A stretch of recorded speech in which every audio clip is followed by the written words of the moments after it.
So we are given access here into a world, into a domestic private space. We are all looking at a woman, perhaps already judging her for little slips and childish idiosyncrasies. Will our gaze catch a darker world out there? Or is it just simple Christmas in a simple home? Let's get deeper into Nora's world in our close reading of.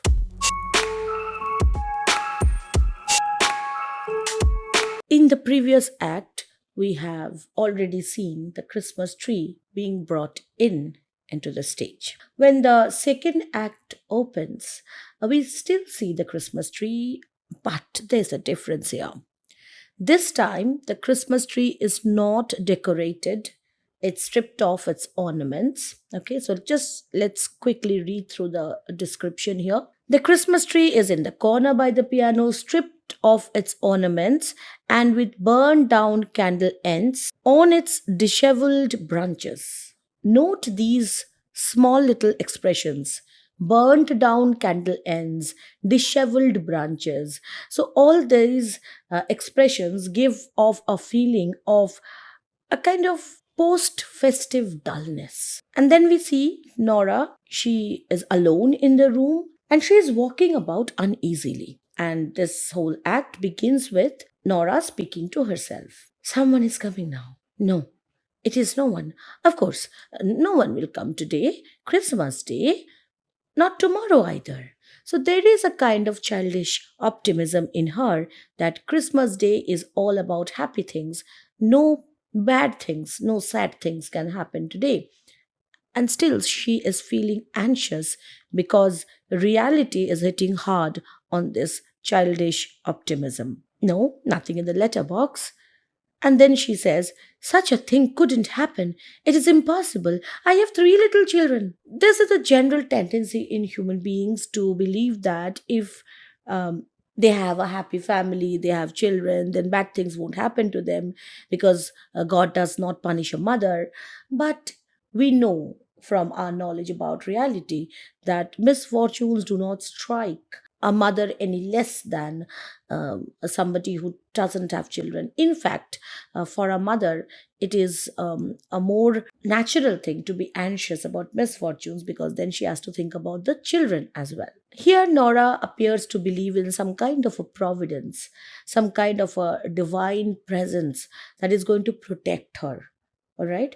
Okay. Right then, the nurse enters and she's carrying this big cardboard box. Inside the cardboard box, there's this fancy dress which Nora is supposed to wear in the party. The nurse says that the dress requires some mending because it is torn in certain places. And then Nora says, I should like to tear it into 100,000 pieces. Why does Nora want to tear her fancy dress up? Perhaps because first she is very anxious and she wants to vent out her anxiety through this action of tearing up the dress. Secondly, she is not very enthusiastic about this fancy dress because this is again going to be a game of pretending. And somehow she is probably already getting tired of pretending. The fancy dress will mean she has to play act in front of others and she doesn't want to do that. The nurse says, what an idea, it can easily be put in order. Just a little patience. So while these statements apparently refer to the fancy dress here, but these are very important statements and they have a larger social meaning. Like the nurse wants to focus on the word patience, and this is in a way the general idea that society has, that a woman has to have a lot of patience to let her household thrive and prosper. Nora decides to take help of Lindy to get her dress mended. But before that, she wants to know about the children because in the last act we had seen that she doesn't want the children to come near her. So when she inquires about the children, the nurse says, the poor little souls are playing with their Christmas presents, but do they ask much for me? You see, they're so accustomed to have their mama with them. Yes, But, nurse, I shall not be able to be much with them now as I was before. Oh, well, young children easily get accustomed to anything. Now, the nurse doesn't know what's going on in Nora's mind. What Nora means is that if she is away from this house, then the children would not miss her much, because the nurse says that children get used to any circumstance because they are great survivors. But why is Nora thinking about a situation where she has to be away from her children? Because in the previous act, she has already understood that she is going to be a bad influence on her children, and she really trusts Torvald in these kinds of matters. But she really doesn't want her children to forget her, and she goes on asking this nurse, do you think so? Do you think they would forget their mother if she went away altogether? Good heavens, went away altogether? The nurse was thinking that Nora was about to just leave the home for some reason and she would come back. And now Nora is saying that she might be away forever. So that makes the nurse feel a little troubled, that why should Nora talk about leaving this home forever. Now, this nurse, she had also kept her own child with strangers because she had to come when Nora was a young girl, and she took care of Nora when she was a baby. Later on, that baby grew up, but she did not forget her mother. So Nora gets to know about this fact, and she is feeling relieved that even if she went away, her children would not forget her because her nurse's child did not forget the nurse. All right. So she kind of seeks reassurance that her children would remember her. And she actually says, and if my little ones had no other mother, I'm sure you would. What nonsense I'm talking. So, whenever she is about to reveal something, she stops, she changes her statement and distracts us away from what she was about to say. She opens the box of the dress and begins to unpack it, but again soon pushes it away from her. Like she is not really into it at the moment. If only I dared go out. If only no one would come. If only I could be sure nothing would happen here in the meantime. Stuff and nonsense. No one will come. So she is going on talking to herself, and as we have already seen in the previous act, this is the real kind of soliloquies we have in real lives. She is speaking in broken statements, and she is making a statement, and at the next moment she is giving a counterpoint to it. So it's as if she's having a very fierce internal argument with her own persona. And then while she is looking at the things she is taking out of that box, she says, what lovely, lovely gloves. Out of my thoughts, out of my thoughts. One, two, three, four, five, six. Somehow, the way she counts, the way she uses this expression, out of my thoughts. If you have read Macbeth, you can't avoid remembering that sleepwalking scene of Lady Macbeth, where she is constantly trying to get rid of that imaginary blood stain from her hands, and she's counting one, two, three, and she's talking about the knocking at the gate. And this is also a different kind of a knocking at the gate, that the kind of expectation that we see, the anxiety of expectation that we see in Lady Macbeth in that sleepwalking scene is kind of recreated, although in a completely different context, in a completely realistic context, but in nonetheless as severe a context, as serious a context here in a doll's house. So there is someone, but it's not somebody she dreads. It's a friend, Mrs. Lindy. Oh, it's you, Christine. There is no one else out there, is there? How good of you to come. So her anxiety is clearly visible here. Lindy inquires why she was asking for her, and then Nora wants her to, well, sew her dress up. Look here. Tomorrow evening, there is to be a fancy dress ball at the Stenbogs who live above us. So, the Stenbogs family, they live on the first floor, that is above them. And Torvald wants me to go as a Neapolitan fisher girl and dance the tarantella that I learned at Capri. I see you are going to keep up the character. So, character of the fisher girl. Now, Ibsen does not use anything without reason. The fancy dress that Nora decides to wear, or the character she decides to dress up as, is a very important symbolic one. Why, you see? Capri for them is the island or is the place in Italy where they went for the holiday. So it represents a kind of happy time for her. But when she went there with her husband, she had not informed her husband that she had got the money from Krogstad. All right. So she was kind of playing a pretending game at that moment as well. So she was actually not being her real self when she went to Capri with her husband. But she is trying to take up the persona of this fisher girl dancing the tarantella, perhaps because she wants to hold on to the positivity she gathered out there.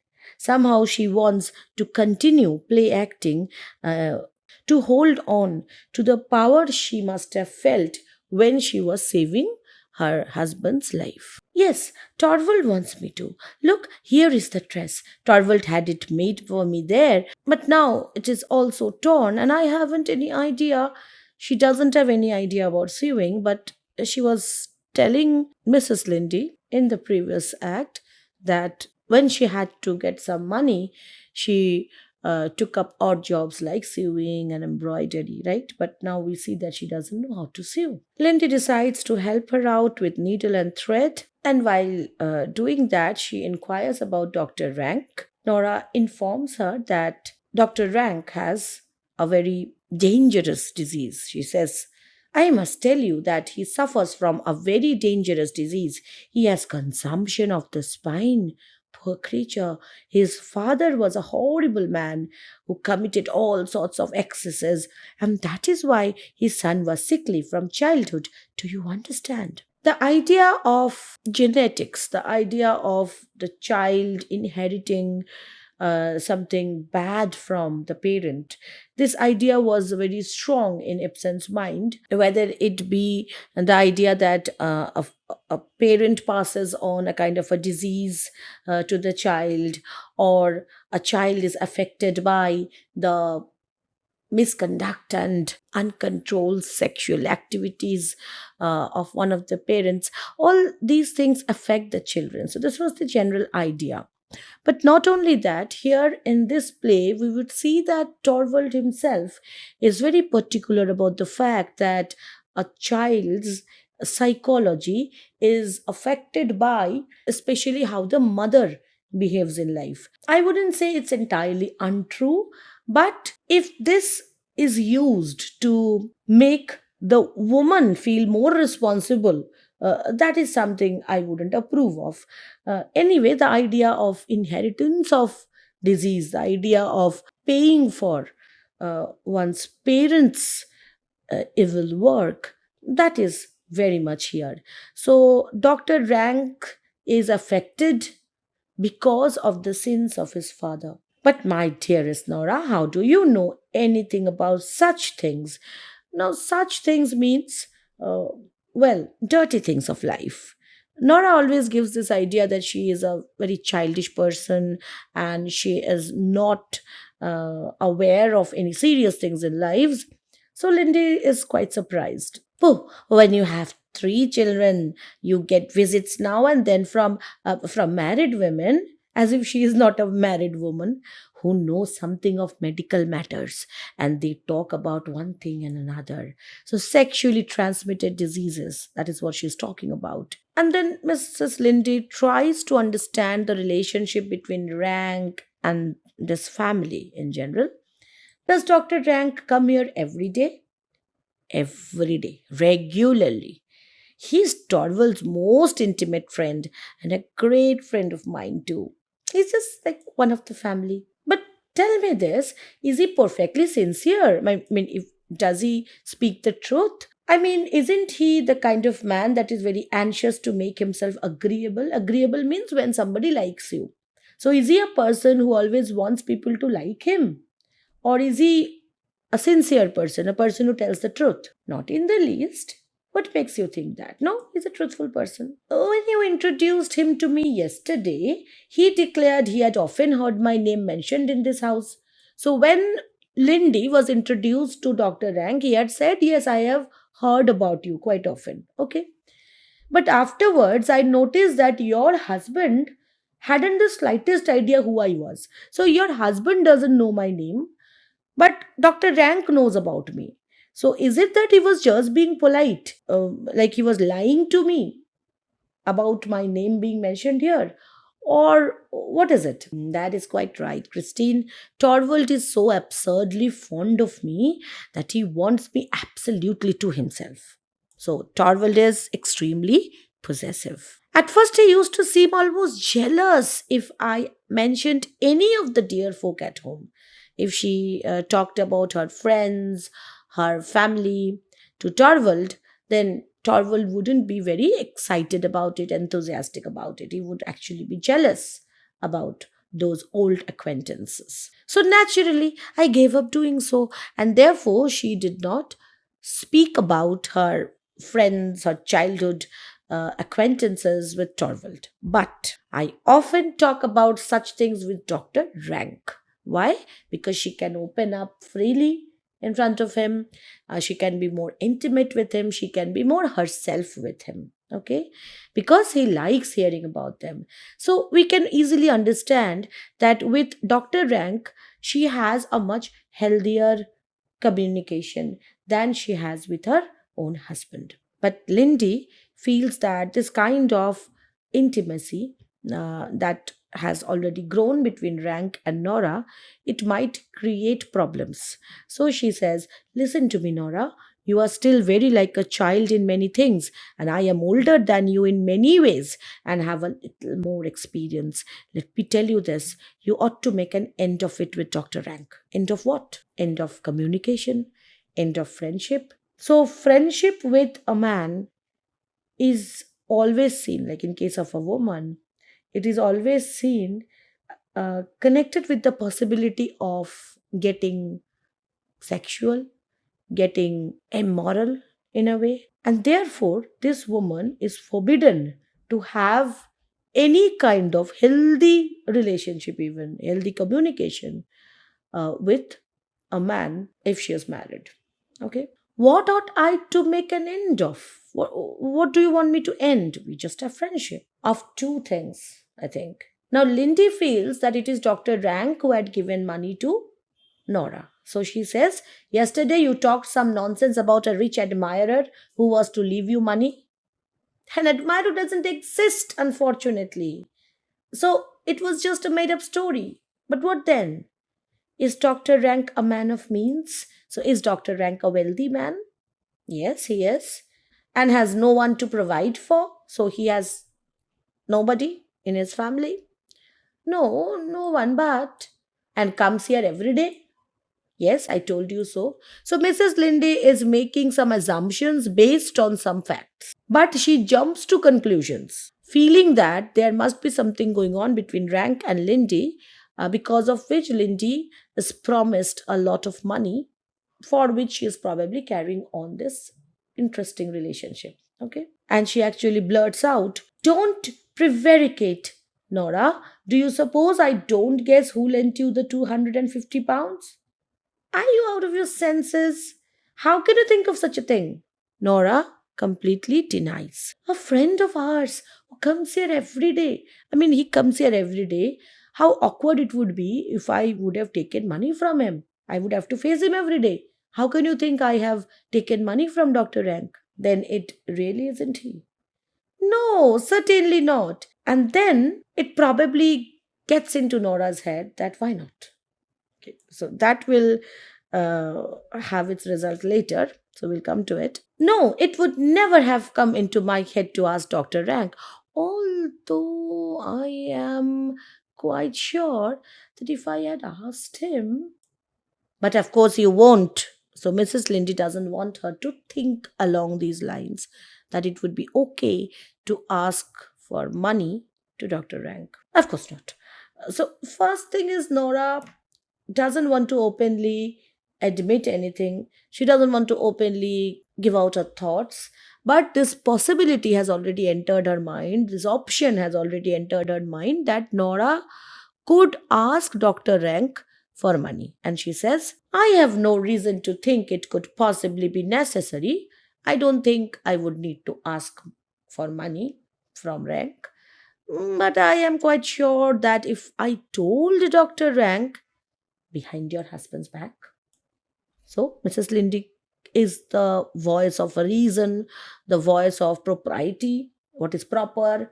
And she keeps on reminding Nora that this is not okay to go behind your husband's back and have any kind of secret dealings with anybody. I must make an end of it with the other one. Other one means from the real person I have taken money from.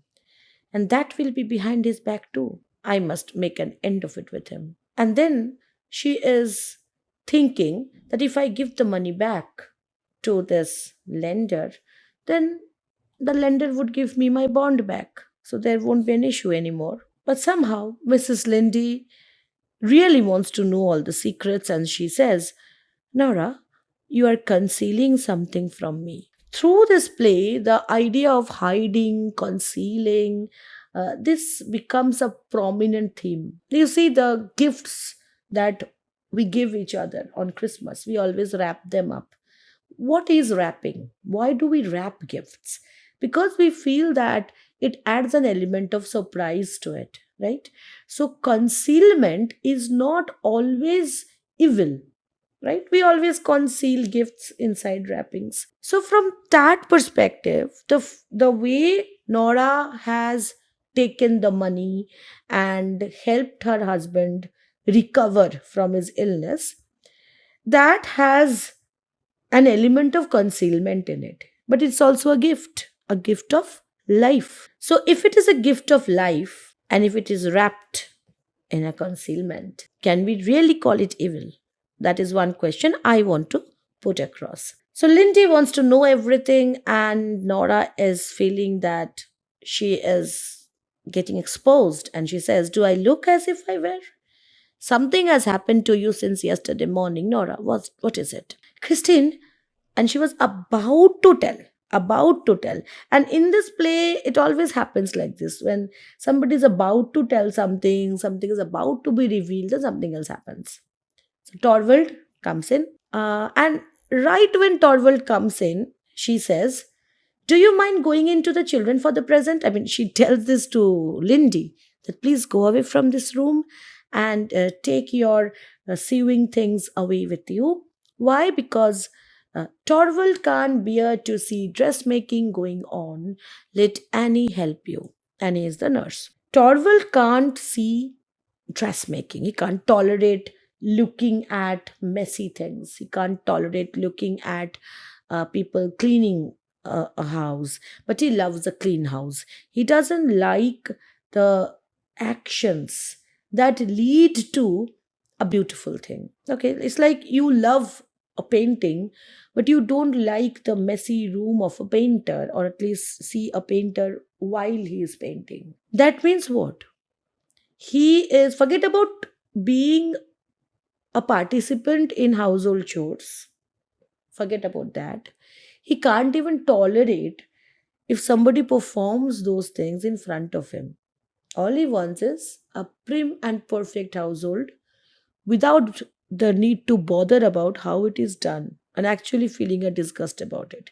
So Torvald, in a way, is not a very realistic kind of a person. He's not a person of realistic attitude. I would rather call him a very romantic person. Romantic in the sense who has these assumptions about life, who has these huge big concepts about life, but we don't see him actively performing something, actively doing something, taking charge to make that life actually happen. Now, while Nora and Helmer they are together, Nora first speaks in the way she does with him and says, "I have wanted you so much, Torvald dear." Was that the dressmaker? No, it was Christine. She is helping me to put my dress in order. You will see, I shall look quite smart. Wasn't that a happy thought of mine now? So it was Helmer's suggestion that Nora wears the fancy dress and dresses up like a fisherwoman. Splendid, but don't you think it is nice of me too to do as you wish? Nice, because you do as your husband wishes. So it is natural. I wouldn't call it nice. It is your duty. Okay. Well, you little rogue, I am sure you did not mean it in that way. So you had no option. I have ordered you. You must execute. And if you execute an order, it's like you're doing your regular work. It's not something for which you deserve any compliments. I suppose you're going to work. Yes. So Helmer and his work is always something in which Nora is not supposed to participate, interfere. Nora still has some hope that she has some control over Helmer.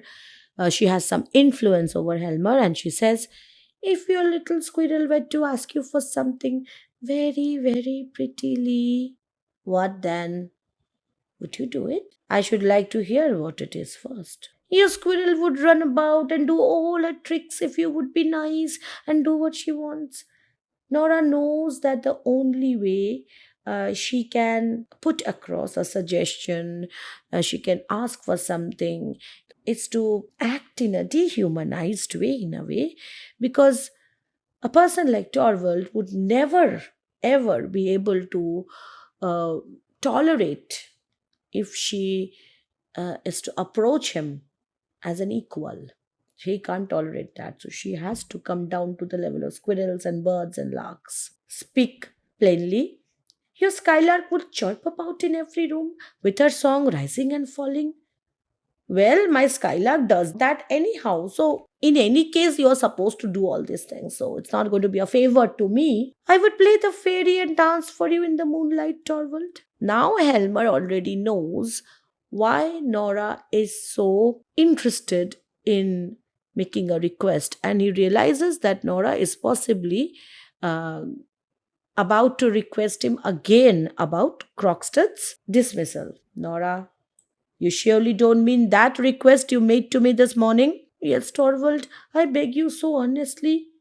Have you really the courage to open up that question again? Yes, dear, you must do as I ask. You must let Krogstad keep his post in the bank. And then when Helmer says, "Why are you so interested in this man? What is wrong with you?" Nora tries to give this argument that Krogstad might write bad things about you in the newspaper if he is dismissed. That's a lame argument she is putting across, but she does that. And she says, "That isn't the reason, Torvald. It is for your own sake. This fellow writes in the most scurrilous newspapers. You have told me so yourself. He can do you an unspeakable amount of harm. I'm frightened to death of him." Ah, I understand. It is recollections of the past that scare you. That means something has happened, or something had happened in Nora's past where she had this experience that a man's reputation can go down if somebody writes against him in the newspapers. But who was that man? Was that Torvald? Let's see. What do you mean? Naturally, you're thinking of your father. So perhaps there was an incident where Nora's father's reputation was brought down because of somebody writing something against him in the newspaper. So Nora says that the same thing can happen to you. Yes, of course. Just recall to your mind what these malicious creatures wrote in the papers about Papa, how horrible things were written about him, how horribly they slandered him. I believe they would have procured his dismissal if the department had not sent you over to inquire into it. So it was Torvald who was sent to inquire about the matter, investigate the matter, and because of Torvald, her father was, not dismissed from his post. my little Nora, there is an important difference between your father and me. And now Helmer is really being rude and blunt here because yes, probably as an investigative officer, he must have found out that Nora's father was not absolutely spotless. He must have done something wrong, but somehow he saved him from dismissal. But he knows that her father was not above suspicion. Your father's reputation as a public official was not above suspicion, but I am a person who has never done something wrong. So it's a different thing for me. Nobody can bring me down just by writing in the newspapers. Mine is, and I hope it will continue to be so as long as I hold my office. You never can tell what mischief these men may contrive. You don't know how bad things can happen to people. And she goes on begging. And Helmer says, it is already known at the bank that I mean to dismiss Krogstad. Is it to get about now that the new manager has changed his mind at his wife's bidding? So, how would it look if everybody came to know that my wife requested me on behalf of Krogstad and I agreed to get him back? And well, that's an argument here. What if it did? So what?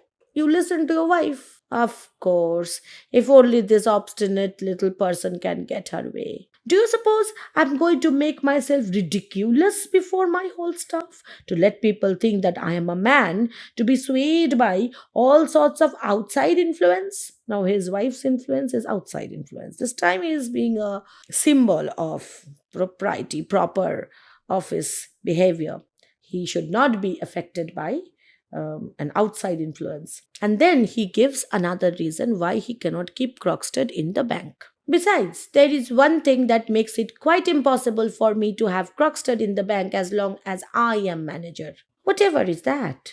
Now pay very close attention because this is going to reveal a lot about Helmer's character. This single statement. His moral failings I might perhaps have overlooked. Maybe I would have forgiven his actions if necessary. Yes, you could, couldn't you? And I hear he is a good worker too, but what is the real reason? Why is he getting rid of Krogstad?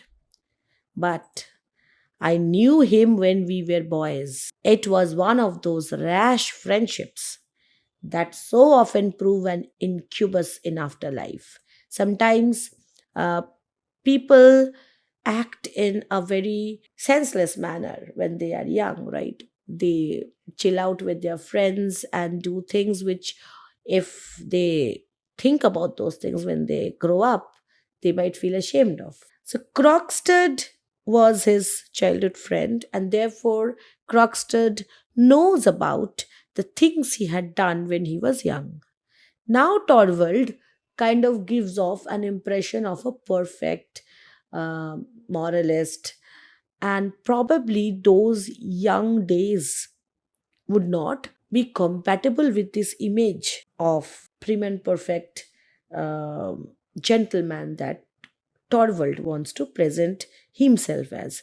Okay, so he is not very comfortable in Krogstad's presence. Plus, there is another angle to it. I may as well tell you plainly, we were once on very intimate terms with one another, but this tactless fellow lays no restraint on himself. He has no control.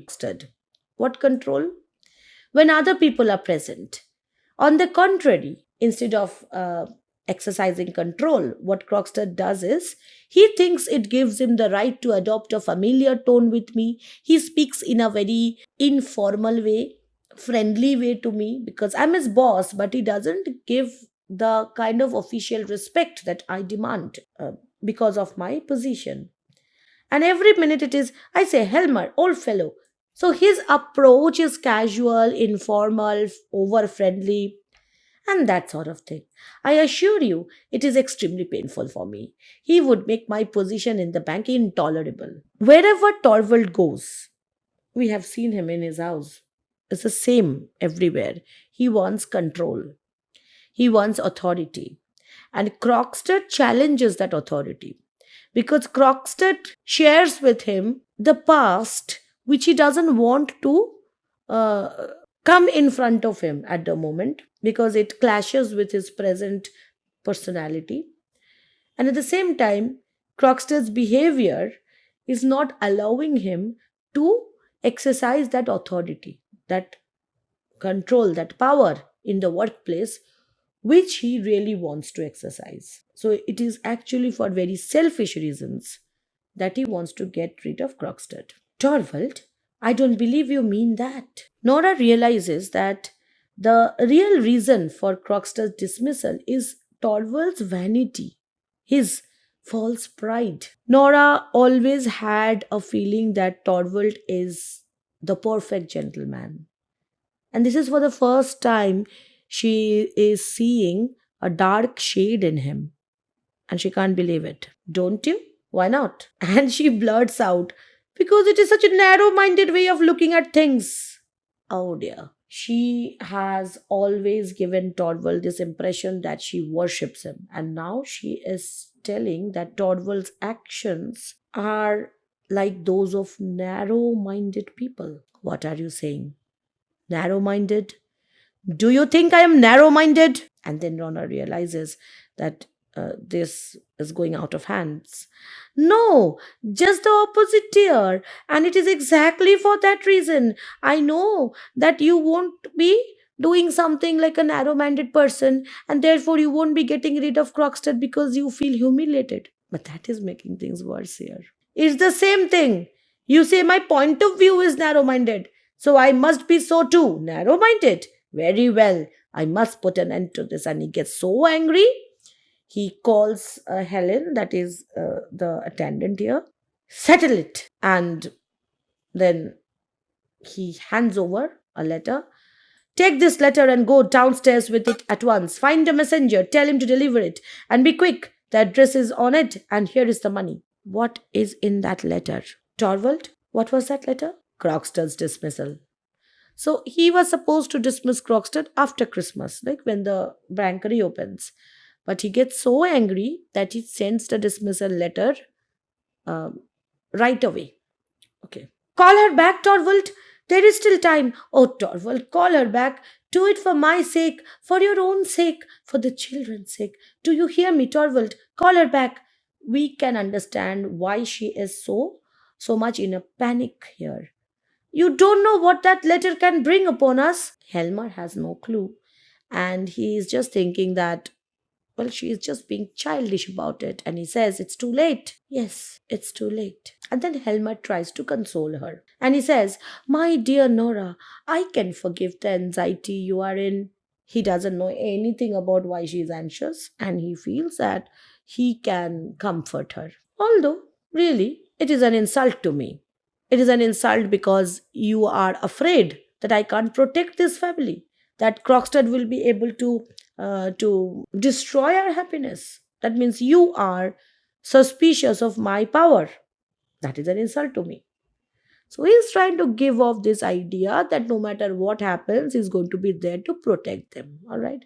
And he says this, taking her in his arms. And that is as it should be, my own darling Nora. Come what will, you may be sure I shall have both courage and strength if they be needed. So these are kind of words that sound very promising. And we also begin to believe that perhaps if real danger threatens Nora, Torvald would definitely come to her rescue. Okay, like a knight in shining armor. You will see I am man enough to take everything upon myself. Everything upon myself means I will take all your troubles upon myself. Nora thinks that if anything comes to Nora, then Torvald would suffer the punishment. And that is something she does not want him to do. She doesn't want him to suffer because of anything that she has done. And she says, what do you mean by that? Everything I say, you will never have to do that. So she will make sure that this situation never comes where he has to suffer because of her actions. That's right. Well, we will share it, Nora. So we will share the responsibility. No matter what happens, we will share it. Very beautiful words, aren't they? They are the best that a husband can tell his wife. only if he actually means it. That is how it shall be. Are you content now? There. Not these frightened dove's eyes. The whole thing is only the wildest fancy. And then he wants her to practice the tarantella. So he leaves the space. Nora is all alone. She is supposed to practice the tarantella. And what is she doing instead? She is rooted to the spot. He was capable of doing it. He will do it. He will do it means Krogstad will reveal everything to her husband. He will do it in spite of everything. No, not that. Never, never. Anything rather than that. Oh, for some help. Now she's really desperately seeking a way out of this, some way out of it. And then Dr. Rank comes. So when Rank comes, her first instinct is to somehow approach him for some kind of help. And let's see how she does that. She doesn't want Rank to go to Torvald right away. She wants him to speak to her. You mustn't go into Torvald now. I think he's busy with something. And you? Oh, you know very well I always have time for you. The way Nora takes on this facade, this appearance of mirth, cheerfulness, switching between anxiety and playful uh, attitude, it's really very troubling for the audience to understand whether she is faking it, whether she is really anxious. What is it that's going on? But you have to realize one thing, that when she's alone, all by herself, then she doesn't have to pretend. She can actually be herself. So she is really nervous. But when she's talking to Rank, she is quite capable of hiding that anxiety, and she knows how to talk to these people to make them feel important. She really knows how to make people feel important. And that's real achievement. So while they are speaking, Nora is worried about Dr. Rank, that his disease is not a very good one, is going to be killing him eventually. And she asks, "What have you found out, Dr. Rank? You must tell me. It is all up with me, and it can't be helped. Is it about yourself? Who else? It is no use lying to oneself. I am the most wretched of all my patients." Somehow Nora is sympathetic towards Rank, but at the same time, we see a kind of affection that has a greater hold in case of Dr. Rank. Like Dr. Rank is more affected. He is really kind of in love with Nora, possibly. Probably within a month, I shall lie rotting in the churchyard. What an ugly thing to say. The thing itself is cursedly ugly, and the worst of it is that I shall have to face so much more than is ugly before that. So, death is probably not a very sweet thing. It has its ugliness about it, but this disease is going to make it more ugly, because he's going to be filled with sores and wounds and things that are not visually appealing at all. And he says that I shall only make one more examination of myself, and then he would know whether he is going to survive the month or not. There is something I want to tell you. Helmer's refined nature, now pay attention. Helmer's refined nature gives him an unconquerable disgust. So Helmer has a refined nature, therefore he has a disgust for what? At everything that is ugly. I won't have him in my sick room. When I'll be dying, I'll be filled with these sores which would not look pretty. And I know Torvald hates anything that is ugly. We also know, right? He even hates looking at somebody sewing. So that's funny. Now, what does that make Torvald? Is he really a friend of Dr. Rank? I mean, is he a person who is ready to face reality at all? If you are a realistic person, then you should know that life is not just about sunflowers, but also about the thorns. And if you don't have the stomach to tolerate the ugliness of your friend's death, the ugliness, that means there is a kind of superficiality in that friendship. Because you see, if you really love somebody, you would actually hold on to that person during the last times, no matter how ugly that person looks. It shouldn't matter. So, with Torvald, this is a marker of the superficiality, the artificiality of the bonds that he has formed in his life. So, we can easily think that this person cannot stand any kind of ugliness and wouldn't be with his friend at his deathbed. And the friend knows that the friend doesn't want him there. So, would he really stick to his wife when things turn ugly with her? Oh, but Dr. Rank, I won't have him there. Not on any account. I bar my door to him. As soon as I am quite certain that the worst has come, the last uh, phase of disintegration has started in my body, I shall send you my card with a black cross on it, and then you will know that the loathsome end has begun. And after that, don't come to my house. Nora wants to change the topic. She doesn't want to talk about this gory thing anymore. Rubbish. Do talk of something cheerful. Oh, it's a mere laughing matter, the whole thing. In any case, my life is a joke because I'm suffering because of the things that my father did.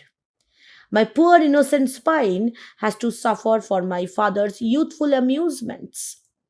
So, possibly because of his sexual adventures, his father got some kind of disease, some sexually transmitted disease, because of which he infected his future generation. This is what actually happened with Dr. Rank. So they speak in a lighter way this time. And then Rank says, "It won't matter if I go away, you will all recover very soon." And he says, "It is a loss he would easily recover from. Those who are gone are soon forgotten." Do you believe that? People form new ties, so you will have new friends. He's actually talking about Lindy because he has already seen that Mrs. Lindy had already been a part of the family. Who will form new ties? Both you and Helmer when I'm gone. You yourself are already on the high road to it, I think. What did that Mrs. Lindy want here last night? So you are already about to have a new deep friendship with Lindy. So you won't miss me anyway. Oh, you don't mean to say you are jealous of poor Christine? Yes, I am. She will be my successor in this house. Like when I'm gone, she will come. Hush, don't speak so loud. She is in that room. Today again, see, she's already here. So there is a kind of light intimacy in which Nora can actually let go of these anxieties to play act, to pretend, and she can be a free person with Dr. Rank. And then she uh, wants Rank to think about her fancy dress, and she says, "Be nice now, Dr. Rank, and tomorrow you will see how beautifully I shall dance, and you can imagine I'm doing it all for you, and for Torvald too, of course." So you can see there's a kind of a hint of a flirtatious interaction here. But she likes to keep things very sweet and innocent, like a guessing game. She now takes things out of the box and she says, "Dr. Rank, come and sit down here. I will show you something." "What is it?" "Just look at those silk stockings." So she's taking out various items from that box, like a magician takes out rabbits and things. Flesh colored. Aren't they lovely? It is so dark here. But tomorrow, no, no, no, you must only look at the feet. Oh, well, you may have leave to look at the legs too. So things are getting a little more suggestive here. Like, now why is Nora doing this? One thing is probably she's wanting to cheer him up because he is in such a depressing mood. Second is maybe she wants something else as well. But she is not giving any open suggestions to him. She is just showing the stockings, saying that you can just look at the feet of the stockings or her feet. We are not very sure. Why are you looking so critical? Don't you think they will fit me? So she wants to show her legs and wants Rank to say if the stockings would fit her. I have no means of forming an opinion about that. For shame! And then hits him lightly on the ear with the stockings. That's to punish you. And then folds them up. This kind of playfulness is seen in her interactions with Torvald too, but here she is having a superior position, not like she behaves when she is with Torvald. With Torvald, she is in a definitely an inferior position, but here she acts as the mistress, and this gives her a kind of an advantage over Dr. Rank, which she doesn't have over her own husband. And what other nice things am I allowed to see? Not a single thing more for being so naughty. When I'm sitting here talking to you as intimately as this, I cannot imagine for a moment what would have become of me if I had never come into this house.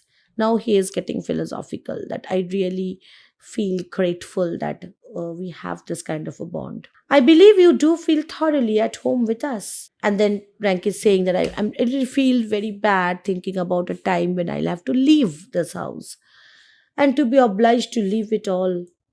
Nonsense, you're not going to leave it and not be able to leave behind the slightest token of one's gratitude. Scarcely even a fleeting regret. Nothing but an empty place which the first comer can fill as well as any other. So I will not be able to leave this place with any special kind of absence, with any special kind of mark. I'm just a regular friend who is quite replaceable. This is what he feels is hurting him. And if I asked you now for a no, we know what she's going to ask for. She's going to ask for money. And then she realizes that this guy is too emotional right now and I can't ask for money from him. For what? For a big proof of your friendship? Like, if you are gone and you give a big proof of your friendship, then you will be missed more. That is her line of argument. Yes, yes.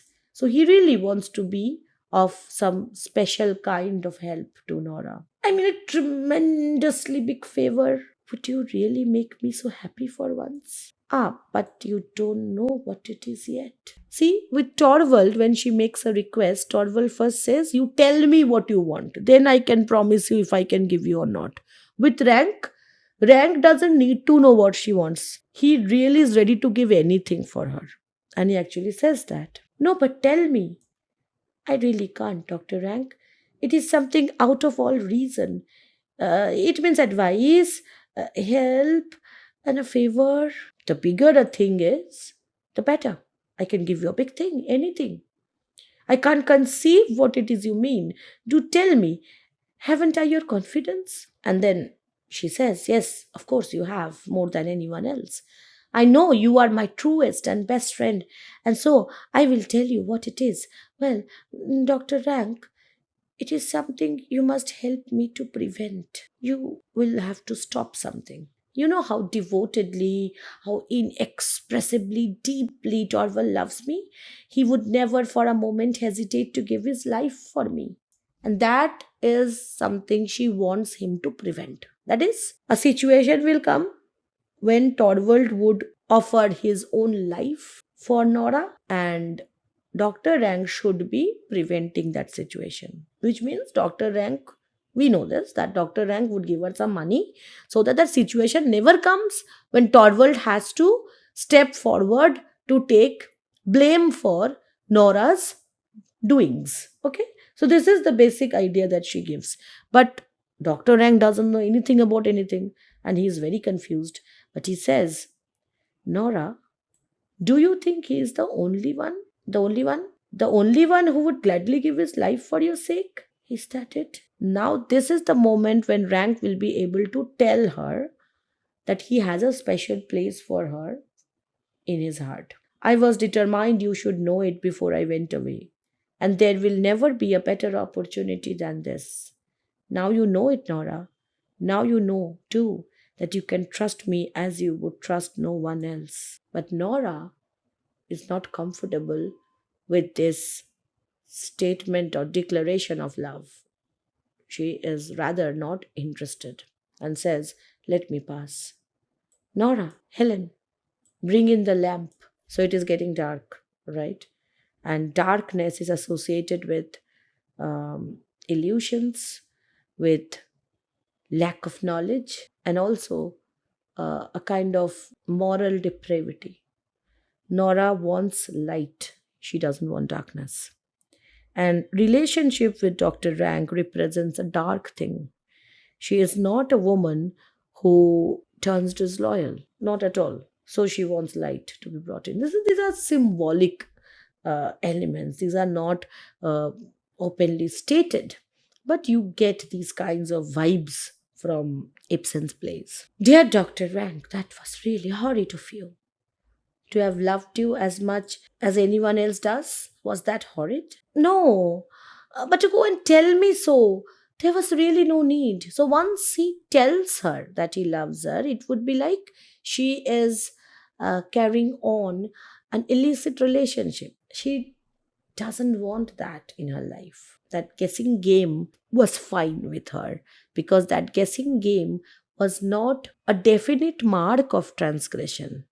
All right. And she says, what do you mean? Did you know? So Rank feels that, okay, that means you knew about my admiration. You just don't want me to talk about it. Oh, how do I know whether I had or whether I hadn't? I really can't tell you. To think you could be so clumsy, Dr. Rank. We were getting on so nicely. Well, now that Rank says that I have already told you about myself, can you tell me about what you want? And Nora says, no, I can't. Not that I know now your intentions. You can do nothing for me. Besides, I really don't need any help at all. You will find that the whole thing is really a fancy on my part. She feels that Rank has an agenda here, so she can't trust Rank too. And then the lamp has already come and brought in. You are a nice sort of man, Dr. Rank. Don't you feel ashamed of yourself? Now the lamp has come. So, lamp again, the sign of illumination. Not a bit. Rank is not ashamed of any feeling that he has for Nora. But perhaps I had better go forever. No, indeed, you shall not. You should come. So, she doesn't want Rank to be out of their lives. Torvald can't do without you. Yes, but you? Oh, I am always tremendously pleased when you come. So Nora doesn't want Rank to go.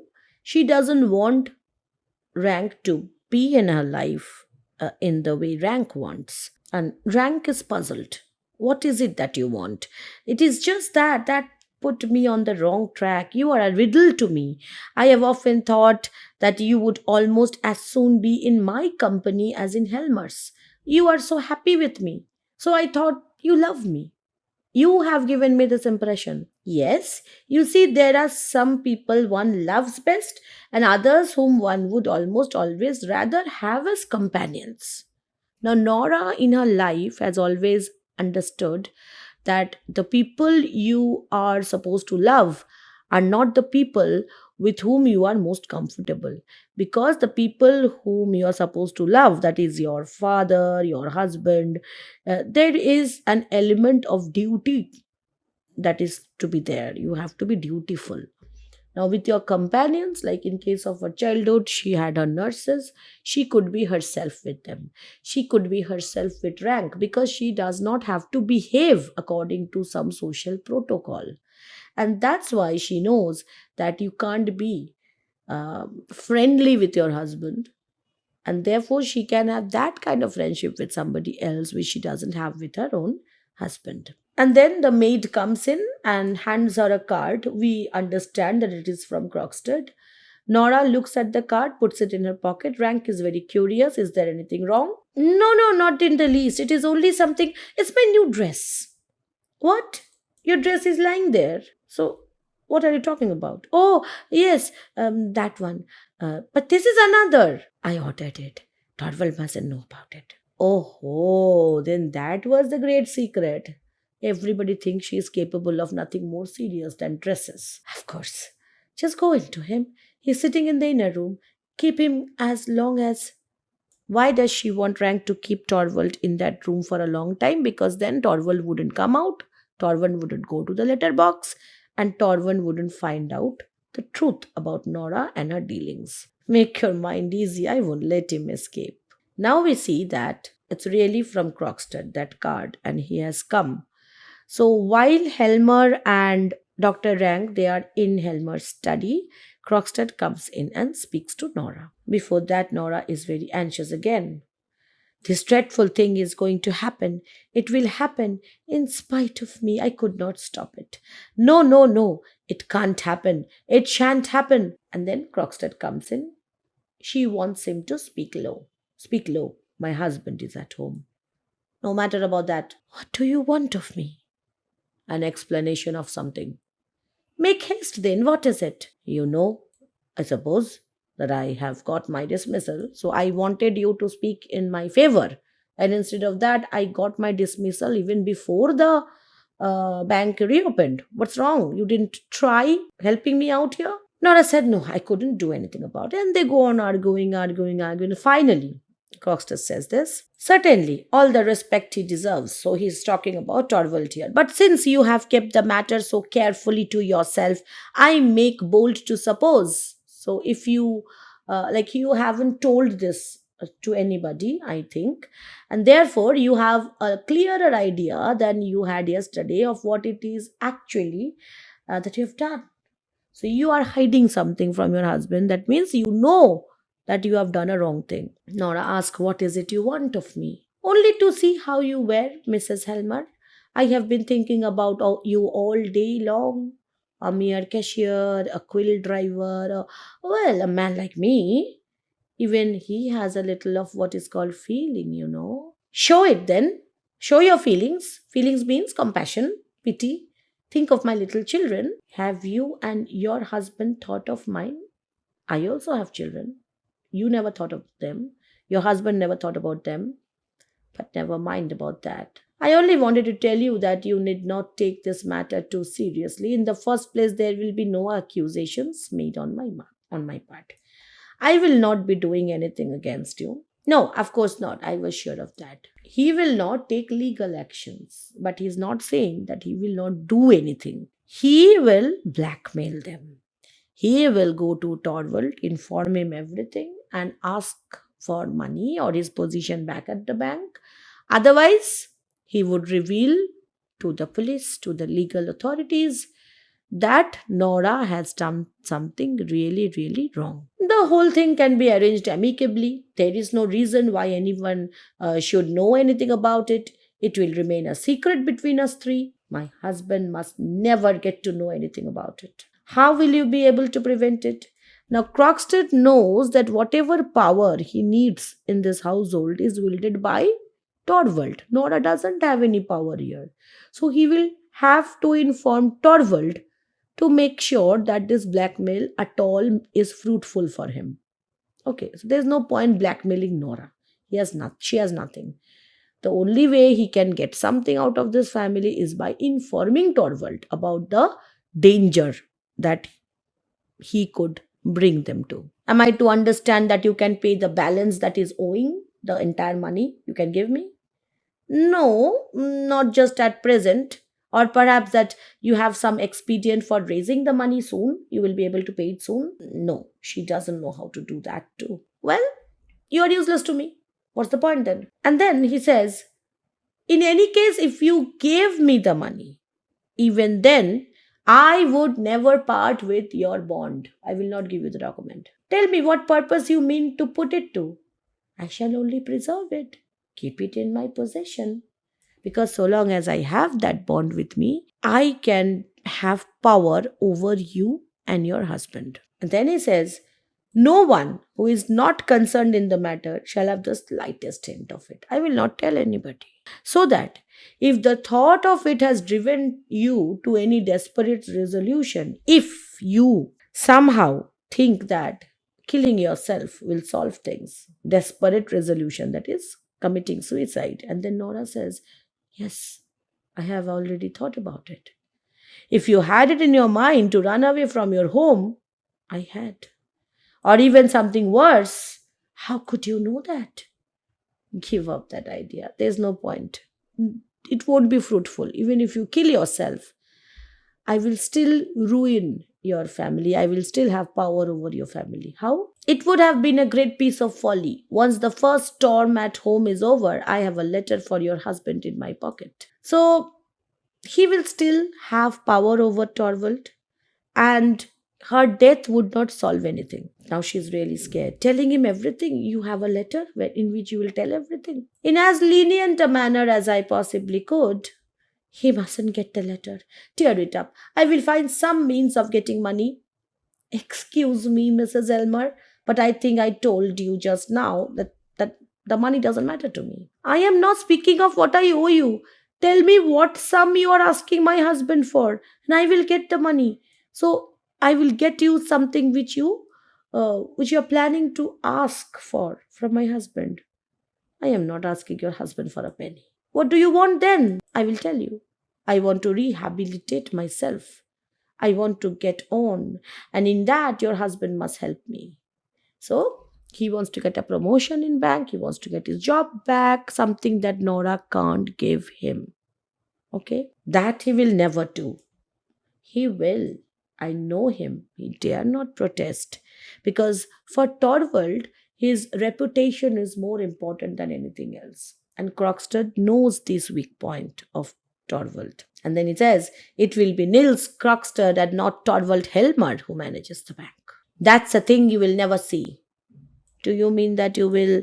I have courage enough for it now, so I will kill myself. Oh, you can't frighten me, a fine spoilt lady like you. You will see, you will see. Under the ice, perhaps. Now Krogstad is making her visualize how would a suicide look like. She would probably jump into the river, icy river of Norway, and it's December. Of course, it's going to be full of frozen ice. Under the ice, perhaps, down into the cold, cold black water. And then in the spring, when the ice will melt, to float up to the surface are horrible and unrecognizable with your hair fallen out. Image of Ophelia from Hamlet hovering in your minds if you have read Hamlet yet. You can't frighten me, nor you me. So I can't frighten you means you can't frighten me. People don't do such things, Mrs. Helmer. Besides, what use would it be? I should have him completely in my power all the same. Afterwards, when I'm no longer, even then you will have power. Have you forgotten that it is I who have the keeping of your reputation? Well, now I warned you. Do not do anything foolish. When Helmer has had my letter, I shall expect a message from him. So he leaves. And Nora sees that the letter is dropped in the letterbox. And she's totally desperate now. Lindy comes down. She is carrying the dress. She wants her to try it on. Nora is crestfallen already and she wants to confide in Christine. Lindy realizes that it was Krogstad and she says, Nora, it was Krogstad who lent you the money? Yes, now Torvald will know all about it. Believe me, Nora, that's the best thing for both of you. What is the best thing? That the secrets are revealed to each other. It is a good thing that there should not be any secret between a husband and a wife. You don't know all. I forged a name. Good heavens. I only want to say this to you, Christine. You must be my witness. Your witness? What do you mean? What am I to? If I should go out of my mind, and it might easily happen. Out of my mind means if I do something bad, like if I commit suicide. Okay, that is what she's saying. If I should go out of my mind, and it might easily happen, Nora, or if anything else should happen to me, anything, for instance, that might prevent my being here. Suppose I'm not here. Nora, you are quite out of your mind. And if it should happen that there was someone who wanted to take all the responsibility, who will take on the responsibility? Torvald will take all the responsibility. And she does not want Torvald to fall for her. So she wants Lindy to come and tell everybody that this is not Torvald who is responsible for the bad thing that Nora has done. Okay? And she says that you must be my witness. But I don't understand all this. What will happen if you are not here? How should you understand it? A wonderful thing is going to happen. Now, what is this wonderful thing? That Nora has done something wrong, but Torvald is taking responsibility. Torvald is saving Nora. So you are saving your beloved because of an action prompted by love. That is a wonderful thing. So Nora is seen to be an idealistic person who believes that her husband is going to uh, change places with her and take the full force of legal action, saying that I have done the forgery, do whatever you want to do with me, and he would protect Nora. A wonderful thing is going to happen. And then she is somehow assured by Lindy that she would go and speak to Krogstad because she has some influence over Krogstad and she believes that Krogstad would listen to her. And we realize that there was some kind of a relationship between the two. Okay, this we will understand more in the third act. After that, we see that Helmer and Dr. Rank they come out and they were expecting Nora to have practiced the tarantella. Nora knows that it is important for her to keep Helmer from going to the letterbox, and the only way to keep him is by asking him to help her practice the tarantella. And now, this tarantella dance is a dance of a high rhythm, and there are these strange kind of beliefs where people used to think that this the special kind of dance helped get rid of poison of spiders. Well, I don't know if there's any truth to it, but it appears that there is a poison inside Nora and she wants to get rid of it. And when she starts dancing, that moment uh, is created like a moment when she is actually screaming out loud to get rid of every poison in her life. And let's come to that part where she is practicing the dance in front of Helmer. First, he plays the piano and Nora dances. And Helmer wants her to dance slower, slower, slower. I can't do it any other way. Not so violently, Nora. This is the way. No, no, that is not a bit right. And he stops playing. And she says, Didn't I tell you so? Let me play for her. Yes, do. I can correct her better then. So now Rank plays the piano and she dances. And Helmer gives her instructions. She does not seem to hear them.